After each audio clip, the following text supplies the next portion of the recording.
always play for each other. There's so much passion that we overwhelm the team. We set the tone early and this is what we expect. We've always, on paper, been the underdog team. I think we could compete with every single team in the league. There's nothing like it for me.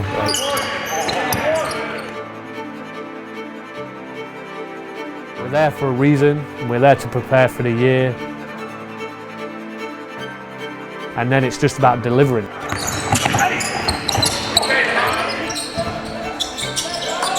Yeah, I love it. Nothing I love more than beating a team.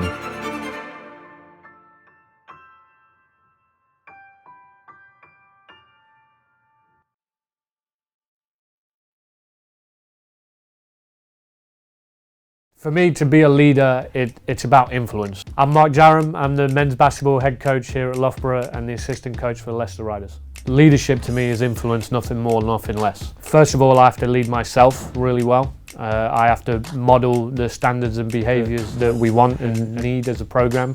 And then it's just about clearly defining, managing, and then modelling those behaviours. We've been working together for 6 years now, so for me personally, he's had a big influence. He's done a lot for me in terms of leadership. We've worked a lot side by side with that. Mark cares about us as people before basketball players. And then for me personally, this is my third year, and from my first year to now, the progression I made, I couldn't have done it without the guys around me, like especially Mark, and like the off season, just staying here all summer.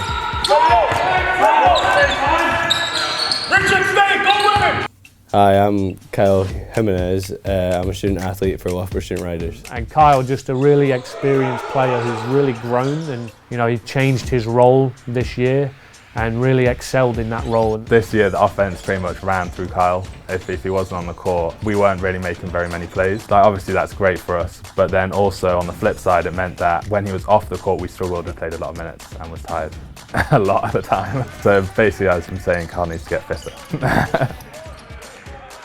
Hi, I'm Jonas Dietrich. I'm a Loughborough grad from 2018 and I play for the Loughborough Student Riders. This is my 6th year for the first team, my 8th year overall. Jonas has been around the programme forever. He's been incredible. He's stepped up in every which way, from a leader, from a basketball player, from his production and impact on games. He's just a level-headed guy and he's great to have around our team.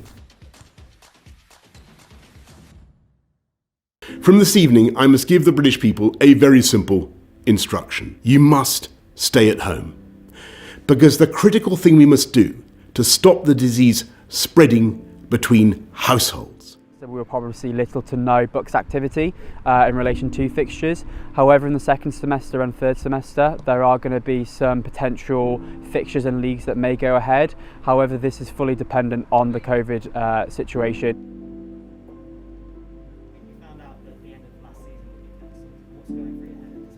Oh, I was gutted because I'm pretty sure it got cancelled like 2 days before the Bucks Championship game, and I wanted to play in that game so badly. Well, yeah, you're preparing, you're getting ready and you want to play in these games, and then all of a sudden it's a case of, okay, no more basketball, we've got to be at home. But yeah, for the Bucks guys, I was gutted because I want them to do the 5 feet as well, I was there for the first 4, I want them to get that as well.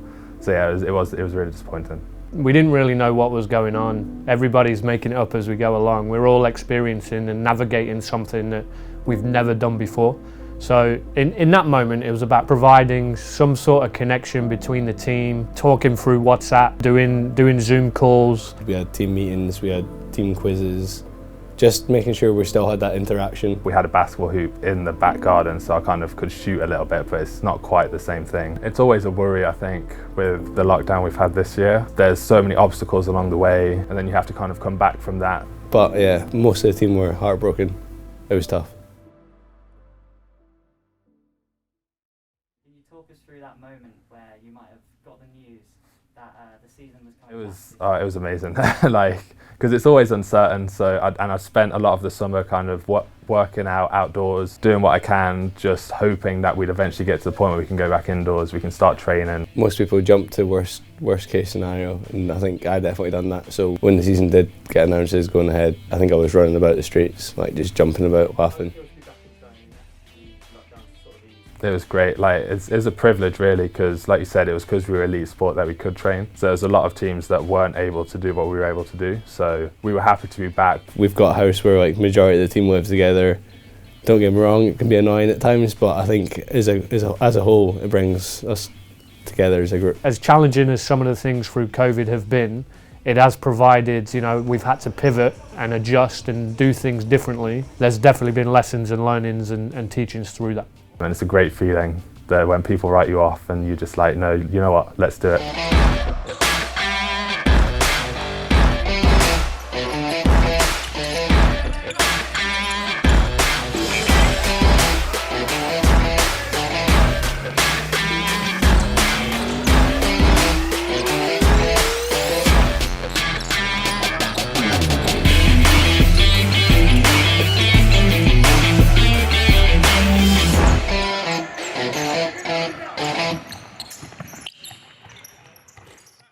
What did it mean to you to finally be able to play in the playoffs this season? Oh, it was great because we always peak at the right time. We play our best basketball come playoff time, and since I've been here, we've done it every single year, including this year.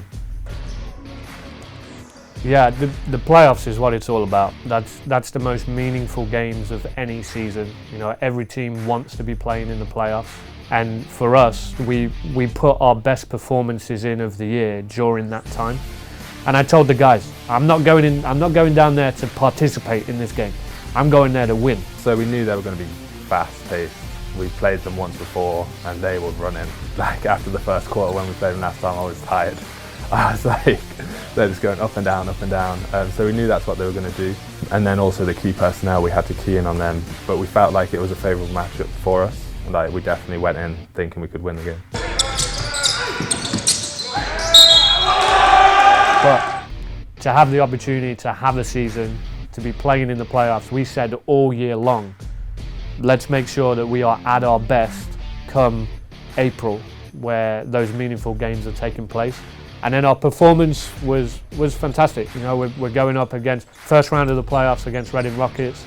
We knew it was a tough matchup, but I think that was by far our most mature performance of the year. We dealt with some adversity in that game, didn't start well, learned how to navigate through that, and we potentially wouldn't have been able to do that if we hadn't have gone through what we had during the year.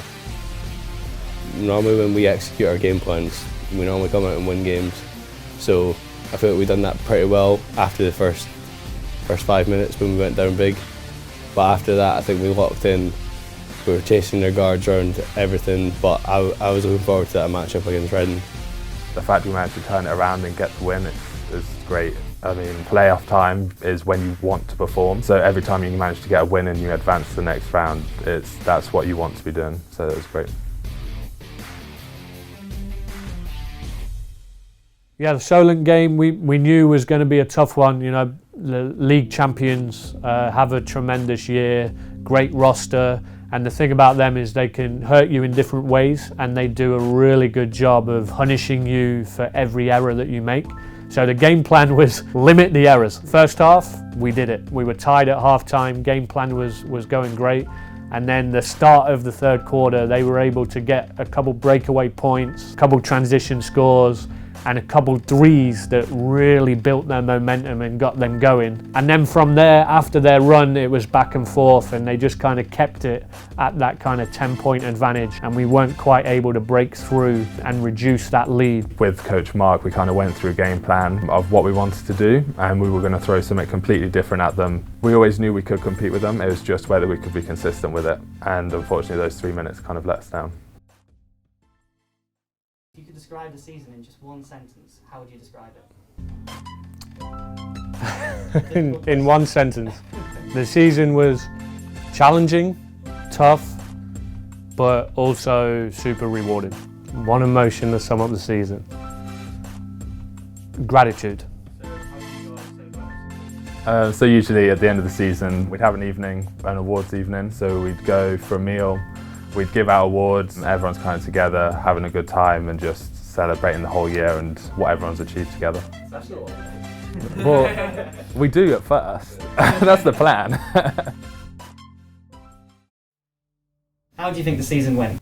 I think we progressed really well, like especially with the new group we had. I remember Mark asking us a question at the start of the year, like, put your hand up if you're a returner, and we're like, there's a lot of new guys this year. So for the group we had, I think we done really well. As a team, we came together at the right time.